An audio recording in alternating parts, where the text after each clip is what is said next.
When a new nation is formed, it has to answer a massive question. How are we going to govern ourselves? And this isn't just some academic debate. It's a choice that shapes the day-to-day lives of millions. So today, we're going to unpack the huge decision India's founders made, a choice that still defines its entire political landscape. So, what's the real dilemma here? Well, it pretty much boils down to this. Would you rather have a government that's super stable, one that can see big projects through for the long haul? Or would you prefer a government that's always on its toes, one that has to answer to the people for every single move it makes? Stability or responsibility? That was the fundamental choice India's founders were grappling with. Now, modern democracies have come up with two main answers to this puzzle: the parliamentary system and the presidential system. Let's break down how each one works so we can really understand the path India chose, and, just as importantly, the one it decided not to take. Okay, let's start with the parliamentary system. You'll often hear it called the Westminster model, because of its British roots.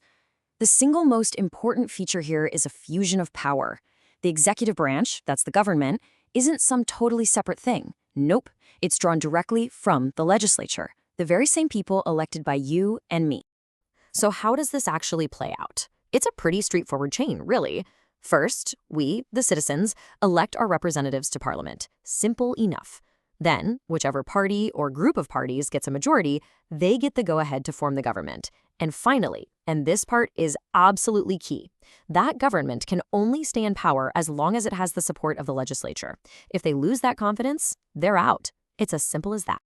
Now, let's flip the coin and look at the presidential system. The US is the classic example here. The core idea is the total opposite, a strict separation of powers. The executive, led by the president, is elected completely separately from the legislature, which is Congress. This creates two very distinct, very powerful branches of government that are designed to check and balance each other. All right, now that we've got the basics down, let's put these two models side by side. We're going to do a quick head-to-head comparison to see how they really stack up on the most important points. This is where the differences just pop right out. First up, who's in charge? A parliamentary system has what we call a dual executive. You've got a ceremonial head of state, like a president, and then you have the real head of government with all the power, the prime minister. In a presidential system, it's a one-person show. The president wears both hats. They're the head of state and the head of government. Next, and this is a big one, accountability. The parliamentary system is built on this powerful idea of collective responsibility. The ministers have to answer to Parliament as one team. There's a great saying for it: they swim and sink together. If Parliament passes a no-confidence vote, the entire government has to resign. In the presidential system, on the other hand, the executive isn't directly responsible to the legislature for its policies in the same way. So, how long does a government actually get to stay in power?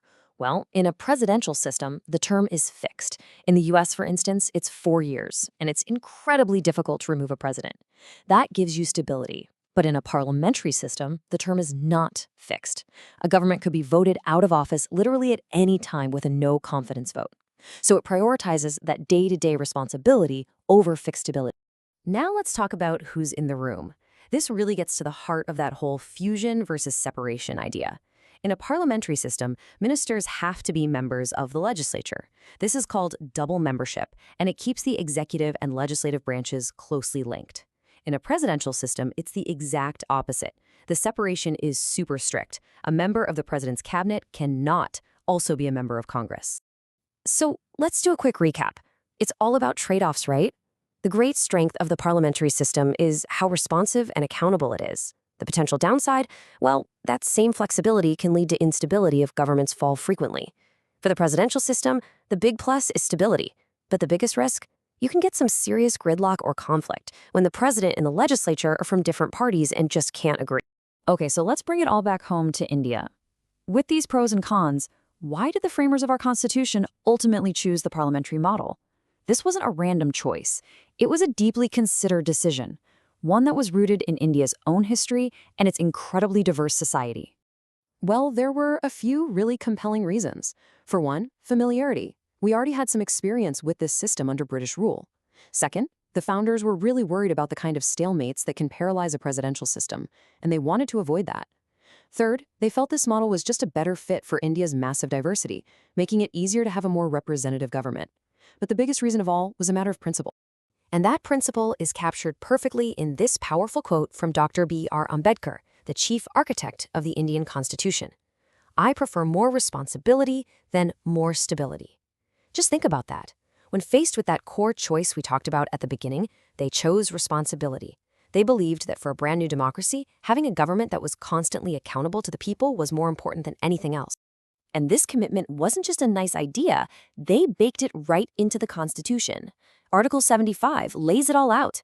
This principle of collective responsibility is the absolute bedrock of India's parliamentary system.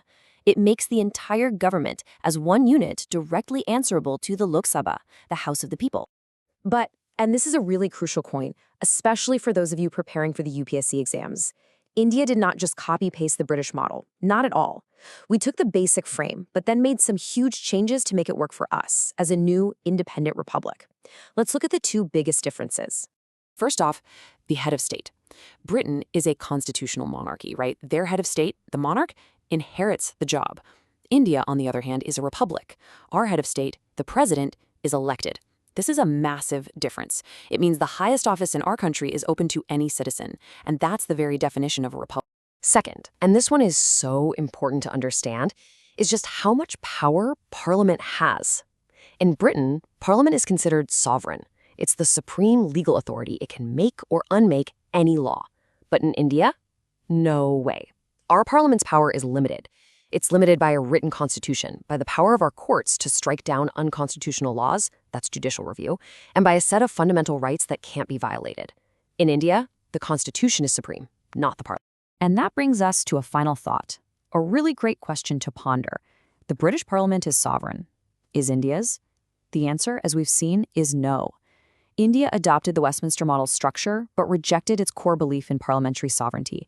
And for all of you studying, this isn't just a minor detail, it's at the very heart of Indian governance. So as you prepare, really think about how this fundamental choice has shaped the delicate balance of power in India and those constant debates between our legislature, executive, and judiciary.